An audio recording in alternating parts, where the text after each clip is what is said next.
KG95 news ప్రతిక్షణం ప్రజాక్షేమం కోసం బులెటిన్ల ముందుగా హెడ్లైన్స్ చూద్దాం.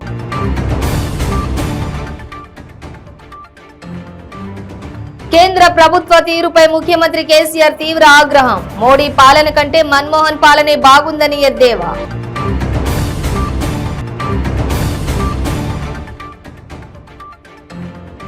భూత వైద్యం పేరుతో యువతులను మోసం చేస్తున్న దొంగ బాబా అరెస్ట్. 7 పెళ్లిళ్లు చేసుకుని 8వ పెళ్లికి సిద్ధం కాగా అరెస్ట్ చేసిన లంగర్ హౌస్ పోలీసులు.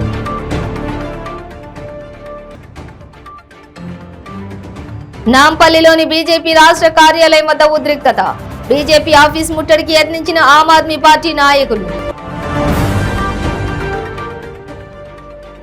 విశాఖ జిల్లా లక్ష్మీపురం పోర్టు కాలనీలో దారుణం. దొంగతనం మోపారన్న మనస్తాపంతో 9వ తరగతి విద్యార్థి ఆత్మహత్య యత్నం. ఇక డీటెయిల్స్ చూస్తే కేంద్ర ప్రభుత్వ తీరుపై ముఖ్యమంత్రి కేసీఆర్ మండిపడ్డారు. మోడీ పాలన కంటే మన్మోహన్ పాలనే బాగుందన్నారు. కేంద్ర బడ్జెట్ లో రాష్ట్రానికి తీవ్ర అన్యాయం జరిగిందన్నారు. మన్మోహన్ చేసిన అభివృద్ధిని చెప్పుకోలేకపోయారని, మోడీ పాలనలో తెలంగాణకు తీవ్ర అన్యాయం జరిగిందన్నారు. ఈ పరిస్థితులపై సుదీర్ఘ చర్చ జరగాలన్నారు.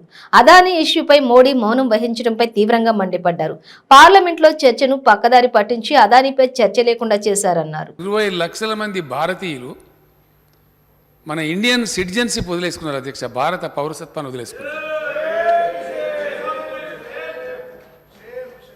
ఎందుకు పోతారా అధ్యక్ష? దేశం వదిలిపెట్టి ఉన్న ఊరిని కన్నవారిని వదిలిపెట్టి వాళ్ళని పోతారా?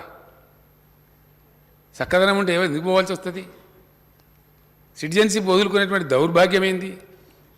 వేరే దేశంలో పౌరసత్వం దొరికితే దావతులు చేసుకునే దౌర్భాగ్యం ఏంది? అసలు ఏం జరుగుతుంది ఈ దేశం? భయంకరమైనటువంటి పరిస్థితి అధ్యక్ష. ఈ మధ్య నేను బయట ఒక మాట చెప్తా ఉన్నా, తమరు కూడా చూసుంటారు పేపర్లలో. ఎన్నికలు జరిగినప్పుడు పార్టీలు గెలుతానని, నాయకులు గెలుతాను కానీ ప్రజలు ఓడిపోతారు అధ్యక్ష. అది దురదృష్టం, ఈ దేశం చేసుకున్న దురదృష్టం. మోడీ గారు గెలిచినారు 2014లో. ఎందుకు గెలిచినారు? కాంగ్రెస్ పనికి రాకుండా అయిపోయింది, ప్యారలైజ్ అయిపోయింది, అయిపోయింది. ఏదో ఆ మన్మోహన్ సింగ్ గారు పాపం మంచి వ్యక్తి అనేది బదనాం పెట్టి ఆయన పనిచేసుడు ఎక్కువ చేస్తాడు, ప్రచారం తక్కువ చేయలేను. డాండు ఆయన లొల్లిపెట్టినట్టు చాలా చేసిండు ఆయన పని. నేను చెప్తా ఆయన ఏం చేసిండు, మోడీ గారు ఏం చేసిండు, నా దగ్గర లెక్క. నేను చెప్పలేదు, చాలామంది చెప్పిండ్రు. మోడీ గారి కన్నా బెహతరీన్ పనిచేసిండు ఆయన, కానీ ఆయన చెప్పుకోలే. చేయలేదని వీళ్ళు లొల్లు ఎక్కువ చేసి దేశాన్ని నమ్మించి మేమేందో చేస్తామని చెప్పారు. ఆ చరిత్ర నాది కాదు అధ్యక్ష. పూజా మెహ్రా అని చెప్పి ఒక very famous economist, she's a journalist also. The last decade అని చెప్పి ఒక పుస్తకం రాసింది. యువ ఎమ్మెల్యేలు రాసుకొని తెప్పించుకొని చదువు చూడండి. పూర్తి వాస్తవాలని దీనిలో. ద లాస్ట్ డికేడ్ అంటే 10 సంవత్సరాల నరేంద్ర మోడీ గారి, మన్మోహన్ సింగ్ గారి యొక్క పరిపాలన ఏం జరిగింది నేను కూడా చెప్తా. లెక్క పుస్తకం పెద్దగా శాన్సప్ అవుతుంది కానీ దాని క్రోడీకరణ చెప్తాను. I will substantiate. వాస్తవం ఏంది?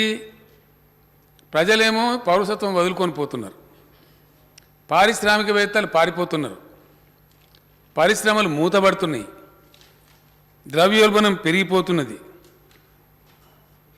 వెరసి ఏంది అధ్యక్ష? 2014లో కాంగ్రెస్ బాగలేదు అని ఈయనేందో చేస్తాడు అనుకొని నమ్మి అధికారం అప్పచెప్తే పేనే మీకెళ్ళి పోయిలవాడేట అయిపోయింది పరిస్థితి ప్రజలది. మోడీ గారు గెలిచినారు, భారతీయ జనతా పార్టీ గెలిచింది, భారతదేశ ప్రజలు ఓడిపోయినారు అధ్యక్ష. ఆ భారతదేశ ప్రజల ఓటమిలో భాగంగా మన తెలంగాణ కూడా కొంత ఓడిపోయింది అధ్యక్ష. ఇవాళ మన జిఎస్డిపి, మన రాష్ట్రం యొక్క నేను చెప్పే ఫ్యాక్ట్ అధ్యక్ష, రాష్ట్రం యొక్క జిఎస్డిపి 13,27,000 కోట్లు, 16,000 కోట్లు మన వాళ్ళు చెప్తున్నారు అంచనా. ఇప్పుడు 13 లక్షల కోట్ల చిల్లర.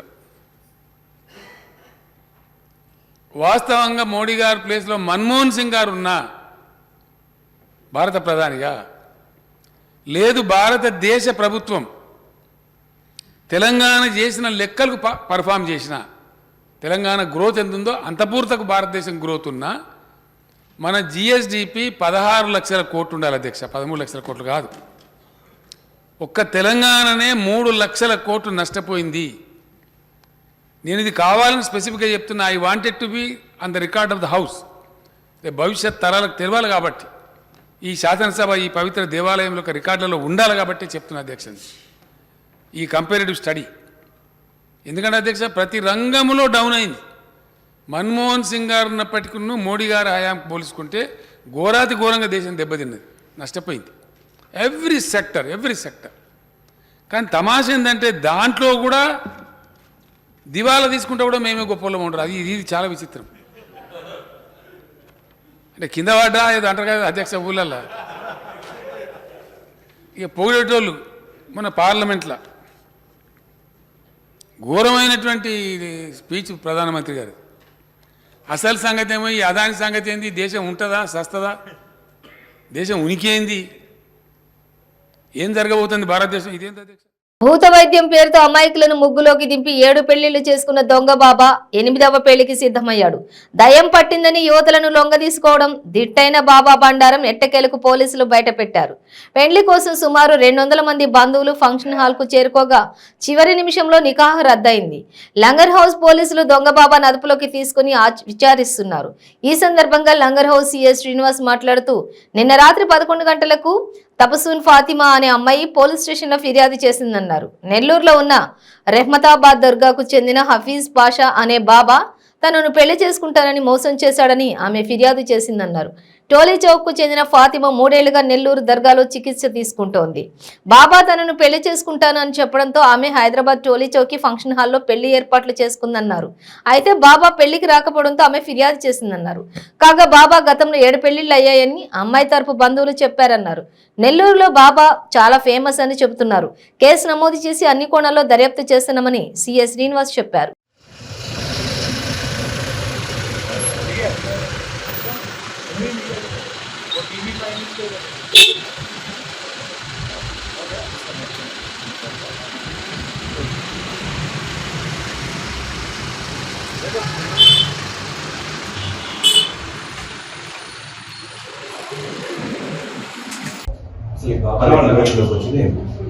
నిన్న రాత్రి 12 గంటల 15 నిమిషాలకు తబసున్ ఫాతిమా అనే అమ్మాయి లంగరోస్ పోలీస్ స్టేషన్ రావడం జరిగింది. ఆమెకు పిటిషన్ ఇచ్చింది. అందులో హఫీజ్ పాషా అని చెప్పేసి ఈయన నెల్లూరు రహమతాబాద్ దర్గాకు చెందినటువంటి చీఫ్ అని చెప్తున్నారు. అతను ఆమె దగ్గర 3 సంవత్సరాల నుంచి ట్రీట్మెంట్ తీసుకుంటానని చెప్తున్నది. ఆమె ఆ విషయంలో నన్ను పెళ్లి చేసుకుంటా అని చెప్పినాడు. ఆమెకు 3 సంవత్సరాల నుంచి పరిచయం ఏర్పడింది నాకు. అతను నన్ను పెళ్లి చేసుకుంటా అని చెప్పినాడు. పెళ్లి నిన్న 11వ రోజు ఉండే ఈ టోలీ చౌక్ దగ్గర ఒక ఫంక్షన్ హాల్. అతను రాలేదు. రాకుండా అతను హాస్పిటల్లో పోయి జాయిన్ అయిపోయాడు. ఆరోగ్యం బాగలేదని చెప్పి డేట్ ఎక్స్చేంజ్ చేస్తున్నాడు. దాని మీద అతని మీద లీగల్ యాక్షన్ తీసుకోమని చెప్పి ఆమె పిటిషన్ ఇవ్వడం జరిగింది. దాని ప్రకారంగా ఎఫ్ఐఆర్ చేసినాము. హైదరాబాద్ నాంపల్లిలోని బీజేపీ రాష్ట్ర కార్యాలయం వద్ద ఉద్రిక్తత చోటు చేసుకుంది. ఆమ్ ఆద్మీ పార్టీ నాయకులు బీజేపీ ఆఫీస్ ముట్టడికి యత్నించారు. ఆందోళనకారులను బీజేపీ నాయకులు అడ్డుకోవడంతో కొద్దిసేపు ఉద్రిక్తత వాతావరణం నెలకొంది. ప్రధానమంత్రి నరేంద్ర మోడీ రాష్ట్రంలోని అవినీతి పాలన కొనసాగిస్తూ సిబిఐ, ఈడీతో అక్రమ కేసులు బనాయిస్తూ భయభ్రాంతులకు గురి చేస్తున్నారని ఆరోపించారు.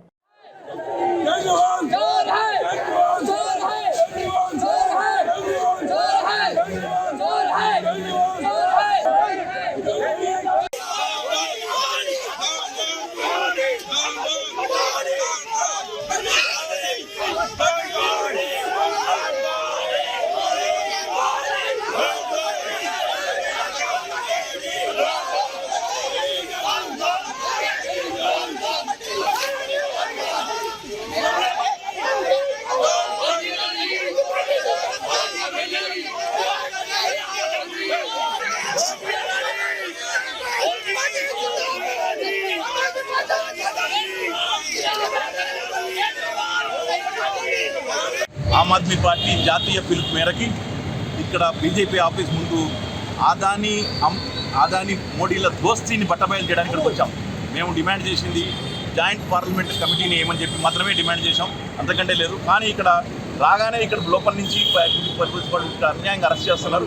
మేము అడిగింది జాయింట్ పార్లమెంటరీ కమిటీ ఏమన్నాం. ఎందుకంటే దేశాన్ని మొత్తం అమ్మేశారు.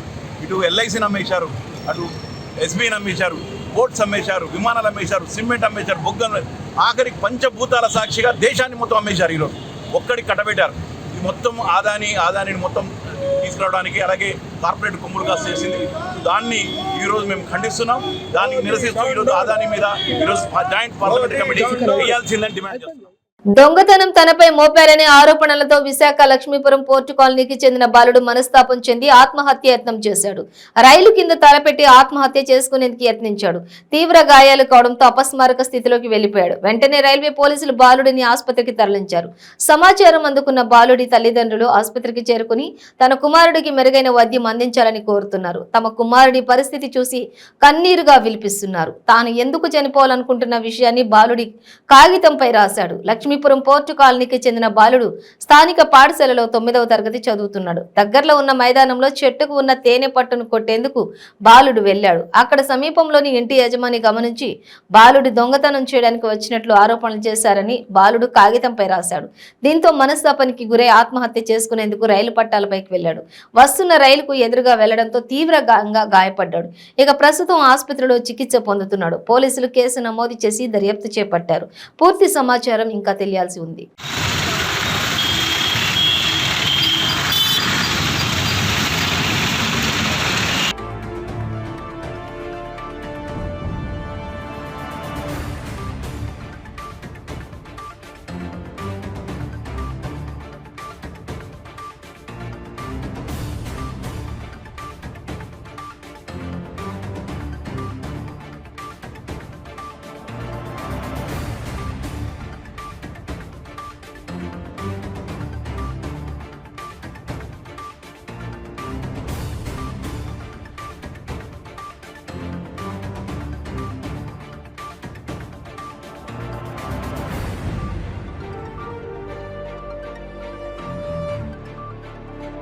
తెలంగాణ విభిన్న ప్రతిభావంతుల సంఘం సభ్యులు టీపీసీసీ అధ్యక్షులు రేవంత్ రెడ్డిని కలిశారు.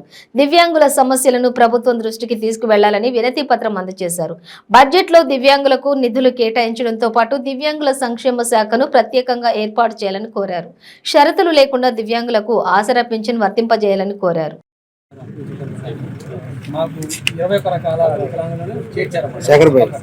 దాని ప్రకారం మా జనాభా వచ్చేసి 25 లక్షల దాకా 25 లక్షల జనాభాలో ఆ చట్టం వచ్చిన కానీ దాన్ని అమలు చేయట్లేదు కేసీఆర్ గారు. అదేవిధంగా ఆ చట్టం వస్తే వాళ్ళకి సదర సర్టిఫికేట్ ఇస్తే పెన్షన్ ఇవ్వబడుతుందని చెప్పి ఆ చట్టాన్ని మాకున్న అవకాశాలు 40% కంటే పెన్షన్ వచ్చేది అలాగా సార్. ఇప్పుడు యాక్చువల్లీ ఇంతకుముందు 95 చట్టం ప్రకారం 7 రకాల దివ్యాంగులు ఉండేవారు. దాని తర్వాత వచ్చేసి 2016 వికలాంగుల హక్కుల చట్టం ప్రకారం ఏంటంటే 21 రకాల దివ్యాంగులను చేర్చారంట. అంటే వాళ్ళకి ఏంటంటే ఈ యాసిడ్ బాధితులు, అదేవిధంగా నత్తి, కొన్ని నరాల సమస్యలు ఉంటాయి. వీటన్నిటిని ఏంటంటే సదరన్ సర్టిఫికేట్ ఇచ్చి వాళ్ళందరికీ అన్ని అవకాశాలు విద్యలో కానీ వైద్యంలో కానీ ఉపాధిలో కానీ వాళ్ళకి అవకాశాలు ఇవ్వాలి. కాకపోతే ఈయన వాళ్ళకి సదరన్ సర్టిఫికేట్లు ఇస్తే వాళ్ళకి ఎట్లా పెన్షన్ ఇవ్వబడుతుంది అనే ఉద్దేశంతో సదరన్ సర్టిఫికేట్ అనేది ఇవ్వట్లేదు. ఆ ఇవ్వకపోవడం వల్ల వాళ్ళకి విద్యలో కూడా లాస్ అయిపోతుంది. ఎందుకంటే 4% రిజర్వేషన్ సార్. వీటి సర్టిఫికేట్ ఇవ్వకపోతే యాదాద్రి లక్ష్మీ నరసింహస్వామి ఆలయం భక్తులతో కిటకిటలాడింది. ఆదివారం సెలవు దినం కావడంతో భక్తులు యాదాద్రికి పోటెత్తారు. స్వామివారి సర్వ దర్శనానికి 3 గంటలు, ప్రత్యేక దర్శనానికి గంటకు పైగా సమయం పట్టింది. రాష్ట్ర నలుమూలల నుంచి భక్తులు అధిక సంఖ్యలో తరలి రావడంతో లక్ష్మీ పుష్కరిణి, ప్రసాద క్యూ కాంప్లెక్స్, ఆలయ పరిసరాలు సందడిగా మారాయి.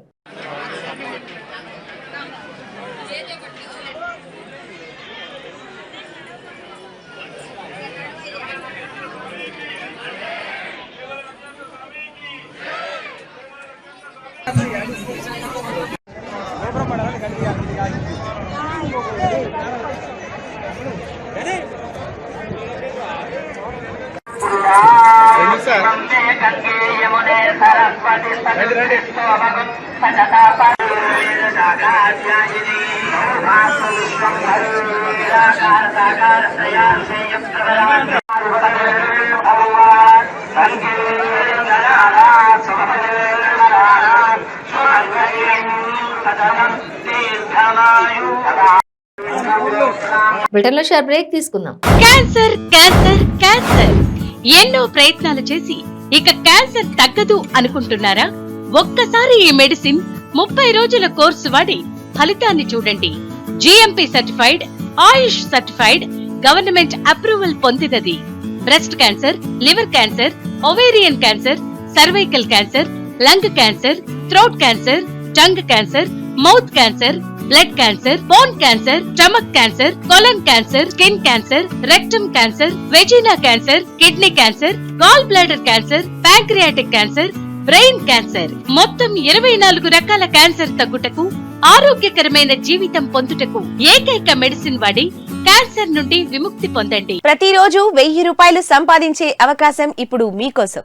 మహిళలకు, నిరుద్యోగ యువతులకు ఆర్థికంగా ఎదగాలని కష్టపడే తత్వం గల వారికి ఉపాధి అవకాశం. ప్రతిరోజు 1000 నుంచి 2000 సంపాదించుకునే అవకాశం పొందండి.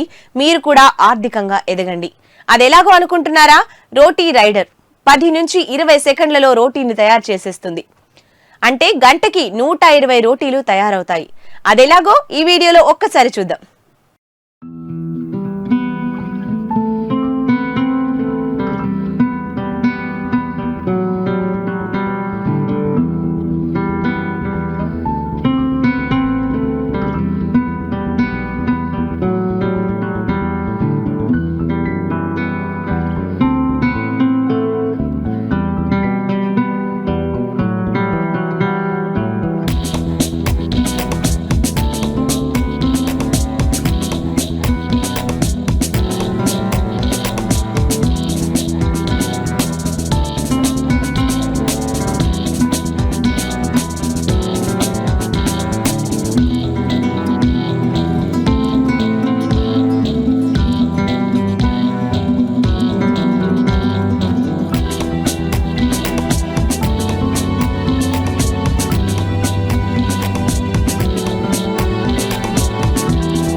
Welcome back to 95 news. అల్వాల్లో నూతనంగా ఏర్పాటు చేసిన వీటా సూపర్ స్పెషాలిటీ హాస్పిటల్ ను మల్కాజ్గిరి నియోజకవర్గ ఎమ్మెల్యే మైనంపల్లి హనుమంతరావు ముఖ్య అతిథిగా హాజరై ప్రారంభించారు. అదేవిధంగా స్థానిక కార్పొరేటర్లు శాంతి శ్రీనివాసరెడ్డి, రాజ్ జితేంద్రనాథ్ తో కలిసి జ్యోతి ప్రజ్వలన చేసి హాస్పిటల్లోని మెడికల్ స్టోర్ ను ప్రారంభించారు. హాస్పిటల్లో అన్ని విభాగాలను యాజమాన్యం విఠల్, సుభాష్లతో కలిసి ఆయన పరిశీలించారు. ఈ సందర్భంగా హాస్పిటల్ యాజమాన్యం విఠల్ మాట్లాడుతూ వినియోగదారులకు నాణ్యమైన సేవలు అందించి మంచి పేరు తెచ్చుకుంటామని, స్థానిక ప్రజలు ఈ సదావకాశాన్ని వినియోగించుకోవాలని ఆయన తెలిపారు. ఈ కార్యక్రమంలో యాజమాన్యం, బంధుమిత్రులు, స్థానిక నాయకులు, కార్యకర్తలు భారీ సంఖ్యలో పాల్గొన్నారు.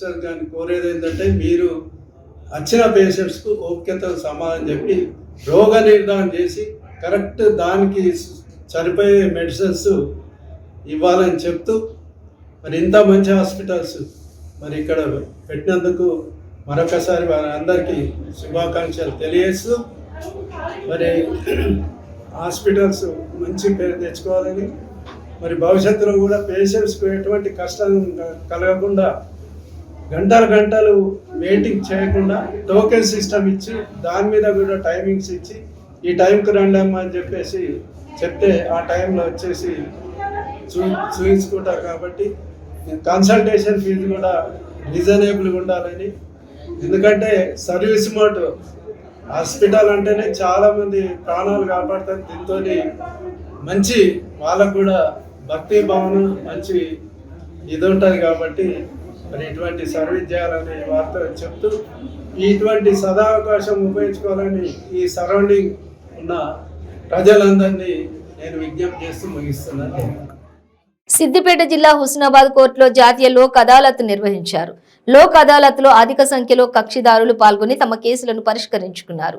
ఈ సందర్భంగా జూనియర్ సివిల్ జడ్జి శివరంజని మాట్లాడుతూ కోర్టులో చిన్న చిన్న భూమి పంచాయతీలు, భార్యాభర్తల మధ్య చిన్న చిన్న పంచాయతీలను ఈ లోక్ అదాలత్లో పరిష్కారం చేసుకోవచ్చన్నారు. కక్షిదారులకు అడ్వకేట్ లేకుంటే వారికి అడ్వకేట్ ను ప్రభుత్వమే ఏర్పాటు చేస్తుందన్నారు. ఇందులో కేవలం సివిల్ కేసులు మాత్రమే పరిష్కరించుకోవచ్చని, క్రిమినల్ కేసులు పరిష్కరించుకోవడానికి ఆస్కారం లేదన్నారు. ఈ లోక్ అదాలత్ 701 సివిల్ కేసులు పరిష్కారమైనట్లు తెలిపారు. కేసుల్లో కూడా ఇప్పుడు ఎట్లుందంటే 10,000 జుర్మానా చేస్తున్నారు, లైసెన్స్ కూడా రద్దు చేస్తున్నారు. కాకపోతే కొన్ని ఎట్లాంటి కేసులు అంటే మీరు ఎవరిని గుద్దకుండా మీ అంతటా మీరు తాగి బండి మీద వెళ్ళినా కూడా డ్రైవింగ్ లైసెన్స్ లేని ఎడల కూడా అట్లాంటి కేసులు కూడా ఈ సందర్భంలో దాన్ని క్లోజ్ చేస్తున్నారు. అది కూడా మినిమం ఛార్జెస్ అంటే మినిమం ఫైన్ కట్టించుకోండి. అట్లాంటి అవకాశం మీకు అసలు ఎప్పుడూ రాదు. ఇది ఒకటి కొత్తగా అవకాశము. ఎవరైతే కావాలనో లేకపోతే అలవాటు ఉందో లేకపోతే తెలియకో తాగి వెళ్ళారు. ఇప్పుడు చాలామంది కూడా యంగ్ పిల్లలే ఉన్నారు. అందరు 20-24 సంవత్సరాలు, 20 సంవత్సరాలు, 25 సంవత్సరాలు. ఎందుకంటే ఇన్ని రోజులు నేను కేసు చూస్తున్నా కాబట్టి అందరూ కూడా జల్సాలకు అట్లా ఫ్రెండ్స్ తోటి కూర్చొని తాగుతున్నారు, పోలీసులకు పట్టుబడుతున్నారు, ఫోటోలు తీస్తున్నారు. సో అది మంచి అలవాటు కాదు. తాగుడు అనేది ఒక వ్యసనం లాంటిది. దానివల్ల లైఫ్ పాడైపోతుంది. నువ్వు తాగేసి బండి నడిపించినావు, నీకైనా నష్టం జరిగితే నీ ఫ్యామిలీని ఎవరు చూసుకోవాలి? నువ్వే చూసుకోవాలా? పక్కన వాళ్ళు వచ్చి చూస్తారా? మరి చూసుకోవాలి అన్నప్పుడు ఒక్కసారి ఇక్కడ వచ్చి నువ్వు ఫైన్ కట్టినప్పుడు మళ్ళీ తాగొచ్చా? అందుకనే ఈ ఫైన్ పోలీసు వాళ్ళు లేకుండా అడ్వకేట్ డీల్ చేసే దాంట్లో చాలా పెద్ద ప్రాసెస్ ఉంటుంది. అందులో ఒకటి కాకుండా ఇంకో పిటిషన్ వేశారనుకోండి, అది డిసైడ్ అయ్యేదాకా మనం మెయిన్ కేసుకి వెళ్ళలేము. సో ఇలా అవుతుంది కాబట్టి మీకు ఇన్ని సంవత్సరాలు పడుతుంది ఒక్కొక్క కేసుకి సాల్వ్ అవ్వడానికి. అవన్నీ కూడా సాల్వ్ అవ్వకుండా అన్ని సంవత్సరాలు టైం వేస్ట్ కాకుండా క్లియర్ చేయాలి అని అంటే మీ అంతటా మీరు, ఒకవేళ చిన్న పంచాయతీ ఉంది, మీ అంతటా మీరు కూర్చొని ఏదైనా పెద్దవాళ్ళ మధ్యలో కానీ మీ అంతటా మీరు మీ పౌరుషాన్ని అవన్నీ కూడా పక్కన పెట్టి మీరు ఏదైనా కాంప్రమైజ్కి రాజీ కుదురుకున్నారు అనేసి ఈ కోర్టుకు వస్తే కనుక డెఫినెట్లీ ఆ కేసు క్లోజ్ చేస్తారు. మీకు కుదరలేదు అని అంటే మేము కూడా ఫోర్స్ చేయలేము కదా, అప్పుడు ఎట్లయినా మీరు కేసు నడిపించుకోవచ్చు. సో మీ టైం వేస్ట్ చేయడానికి, మీ డబ్బుల్ని వేస్ట్ చేయడానికి ఇది ఒక సద్వినియోగం చేసుకునే అవకాశం.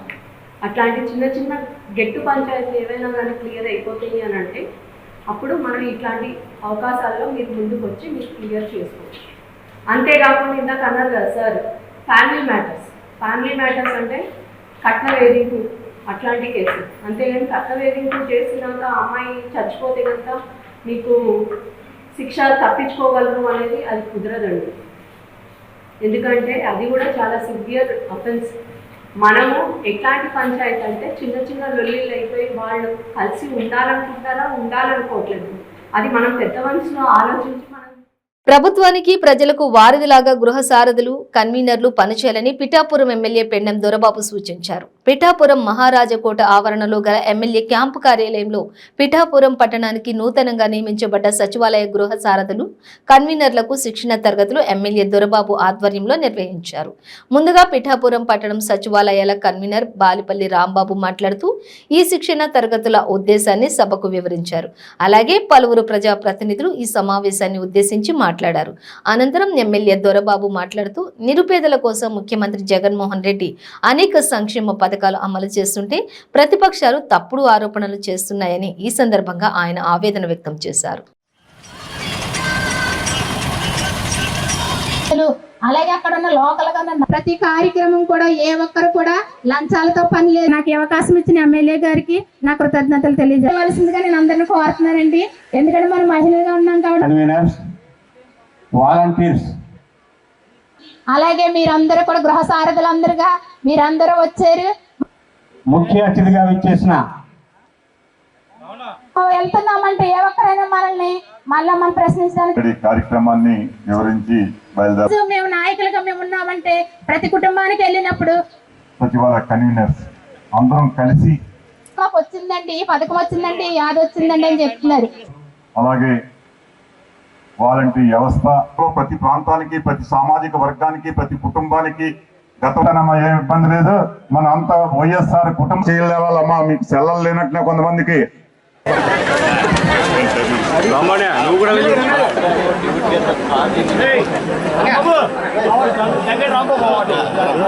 రాంబాబు గారు కూడా ఒకసారి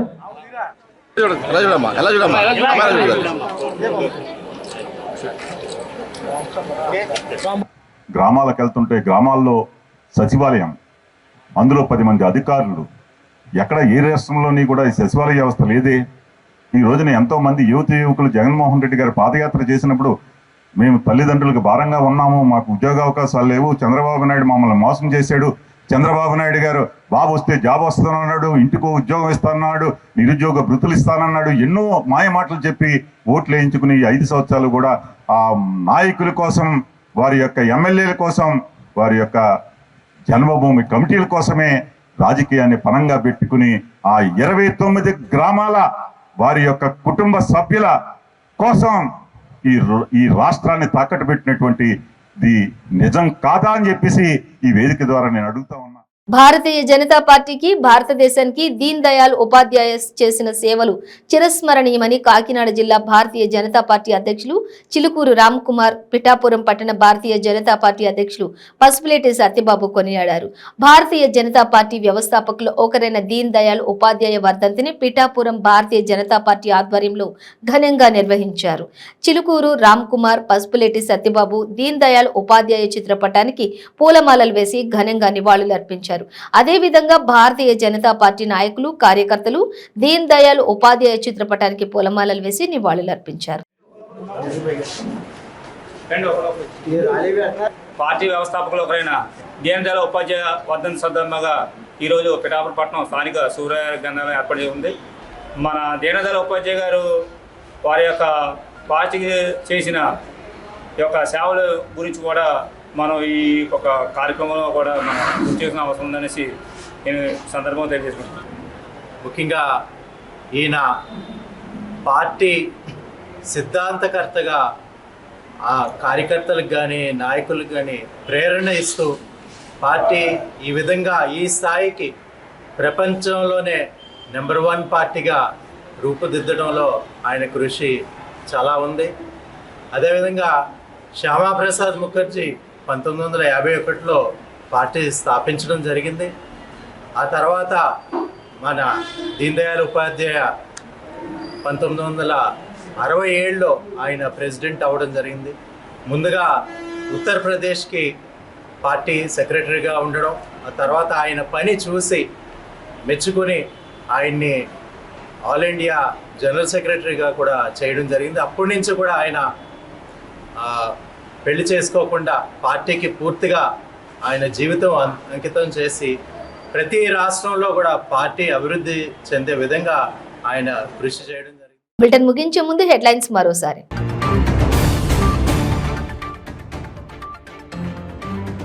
కేంద్ర ప్రభుత్వ తీరుపై ముఖ్యమంత్రి కేసీఆర్ తీవ్ర ఆగ్రహం. మోడీ పాలన కంటే మన్మోహన్ పాలనే బాగుందని ఎద్దేవా.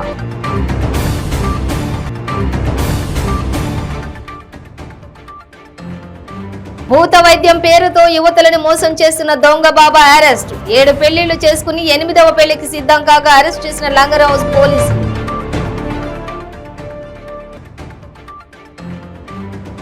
నాంపల్లిలోని బీజేపీ రాష్ట్ర కార్యాలయం వద్ద ఉద్రిక్తత. బీజేపీ ఆఫీస్ ముట్టడికి యత్నించిన ఆమ్ ఆద్మీ పార్టీ నాయకులు. విశాఖ జిల్లా లక్ష్మీపురం పోర్టు కాలనీలో దారుణం. దొంగతనం మోపారన్న మనస్తాపంతో 9వ తరగతి విద్యార్థి ఆత్మహత్య యత్నం. ఇవి బులెటిన్ డీటెయిల్స్. చూస్తూనే ఉండండి 95 న్యూస్.